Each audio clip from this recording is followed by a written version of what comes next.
Vamos falar de uma máquina que é pura dualidade, a Ducati Street Fighter V4 2025. Sabe, a grande questão aqui é como uma moto consegue ser ao mesmo tempo uma arma de elite para a pista e também uma parceira super versátil para o dia a dia. Parece impossível, né? Mas é isso que a gente vai desvendar. E olha, para começar, essa citação da Motorcycle.com diz tudo, né? A V4 oferece uma situação de Dr. Jekyll e Mr. Hyde da melhor maneira possível. Isso captura a essência do que a gente vai ver. É literalmente a alma da moto, essa personalidade dividida. Então, a gente chega na pergunta central de toda essa análise. Como, em termos de engenharia, a Ducati conseguiu criar essa personalidade tão única, tão dividida, sabe? Como eles fizeram uma fera que, ao mesmo tempo, pode se comportar como um cavaleiro? E a resposta, claro, começa bem aqui, no coração da fera, o motor Desmosedici Stradale V4. É aqui que toda a mágica, ou, na verdade, a ciência pura, dessa dupla personalidade realmente acontece. E para a gente entender o lado Mr. Hyde, bom, basta olhar para este número, 205 cavalos de potência. É potência bruta, sabe? É algo que intimida, que exige respeito e, claro, uma boa dose de coragem. Tá, mas como é que se doma essa fera? Bom, agora a gente entra no que é fascinante, a tecnologia que dá vida ao lado do Dr. Jekyll. Pensa o seguinte, as cornetas de admissão são como os pulmões do motor, os dutos que controlam o ar que entra. O sistema de admissão variável, ou VIS, faz com que o comprimento dessas cornetas mude dinamicamente. E é aí que está o grande segredo da versatilidade desse motor. Então o lance é o seguinte, em baixa rotação as cornetas ficam mais longas e isso deixa a entrega de potência super suave, dócil, perfeita para andar na cidade. Mas, quando o giro sobe de verdade, as cornetas encurtam, o ronco da admissão muda completamente e aí, meu amigo, a moto libera toda a sua fúria. É literalmente como ter dois motores completamente diferentes dentro de uma só moto. E não é só sistema de admissão, viu? O motor V4 é recheado de tecnologia que veio direto das motos de corrida mais exclusivas da Ducati. Tipo a bomba de óleo é da Panigale V4R, o que garante que o motor vai estar lubrificado perfeitamente, mesmo numa força G absurda na pista. O tambor de marchas veio da superleggera V4, para trocas de marcha que são um piscar de olhos. Isso tudo mostra que o desempenho aqui é de ponta em cada mínimo detalhe. Beleza, potência a gente já viu que tem de sobra, mas ter a potência é uma parte da história. Controlar essa potência é outra, completamente diferente. E é por isso que agora a gente vai olhar para o chassi e entender como a Ducati encarou esse desafio de domar a fera. Menos 40%. Guarda esse número. É um número que impressiona. E ele se refere à redução da rigidez lateral do quadro frontal. E eu sei, pode parecer estranho, né? Como assim, menos rigidez é melhor? Mas nesse caso, acredite, é uma vantagem gigantesca. E a explicação para isso é genial. Pensa assim, numa curva, com a moto lá no limite da inclinação, a suspensão já está praticamente no fim do curso. A partir desse ponto, é o chassi que precisa respirar, sabe? Ele precisa ter uma pequena flexão lateral para absorver as imperfeições da pista e, o mais importante, para comunicar o que os pneus estão fazendo. Então, um chassi um pouquinho mais flexível de lado dá um feedback, uma sensibilidade que se traduz em muito mais confiança para quem está pilotando.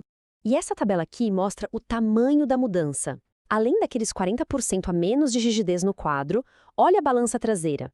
Agora ela tem um design oco para reduzir peso, mas sem perder resistência. E a rigidez lateral dela caiu 43%. São mudanças de engenharia pesadas, e todas com um único foco: fazer a moto ser mais comunicativa, mais amigável no limite. E aqui a gente vê bem a filosofia moderna de design da Ducati. O motor não está simplesmente pendurado no chassi, ele é uma parte estrutural do chassi. Pensa que ele funciona como a espinha dorsal que une o quadro da frente, o subquadro e a balança traseira. Essa abordagem cria um conjunto super compacto e onde precisa ser rígido, ele é extremamente rígido. Ok, a gente já viu o músculo, que é o motor, e o esqueleto, que é o chassi. Agora, falta o cérebro. E é aqui que entra o pacote eletrônico super sofisticado, que é a camada final de controle que faz toda essa performance ser não só possível de usar, mas principalmente segura. E essa é a pergunta que vale $1 milhão, né? Como se controla uma fera com 205 cavalos de potência na roda? como é que os engenheiros da Ducati fazem com que essa potência toda possa ser aproveitada por pilotos que não são campeões do mundo? A resposta, claro, está na tecnologia. E aqui está o arsenal eletrônico completo. Isso aqui não é só uma sopa de letrinhas, não. Pensa, por exemplo, no Ducati Slide Control. Ele permite que o pneu traseiro dê aquela escorregada controlada na saída da curva, igualzinho a um piloto profissional, só que com uma rede de segurança eletrônica. Ou o ABS de curvas, que não deixa a roda travar mesmo se for preciso frear forte com a moto inclinada. Cada um desses sistemas trabalha junto, lendo a moto centenas de vezes por segundo. É como ter um anjo da guarda digital de altíssimo nível. E o mais genial de tudo é como a Ducati empacota toda essa complexidade em modos de pilotagem super intuitivos. Com o toque de um botão, a personalidade da moto se transforma. Dá para ir do modo Race, que solta todos os cachorros, até o modo Wet, que corta a potência e deixa tudo no máximo de segurança.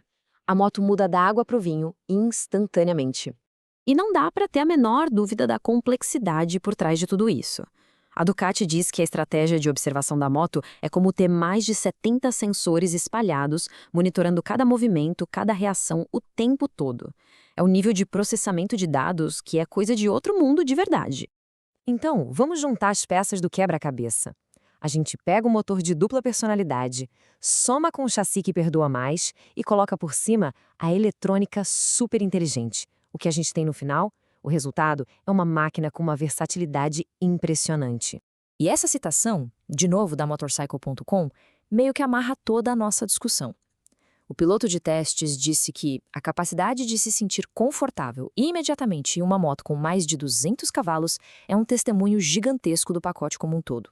Ou seja, sentir-se em casa numa moto tão absurda, desde o primeiro minuto, prova que a Ducati conseguiu fazer todos esses sistemas conversarem perfeitamente.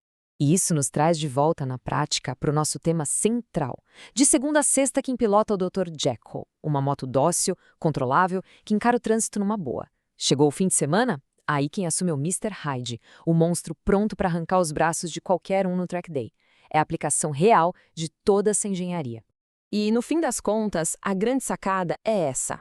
Toda essa tecnologia torna um nível de desempenho que antes era extremo em algo acessível para muito mais gente. Não é mais preciso ser um piloto profissional para conseguir aproveitar o melhor de uma superbike. De certa forma, a Street Fighter V4 amplia e muito o público do alto desempenho. É claro que toda essa tecnologia, todo esse desempenho tem um preço. A Street Fighter V4 não é uma moto barata, ela é sem dúvida uma máquina premium, e o valor dela acaba refletindo a quantidade absurda de engenharia, pesquisa e componentes de altíssima qualidade que estão ali. E tudo isso nos deixa com uma última pergunta para a gente pensar. Será que com o Street Fighter V4 a engenharia finalmente conseguiu aperfeiçoar aquele sonho antigo de ter duas motos em uma só? Porque, olha, a Ducati chegou mais perto do que nunca do que seria o santo grau do motociclismo. Uma única máquina que realmente faz tudo e faz tudo em altíssimo nível. Talvez eles tenham de fato decifrado o código.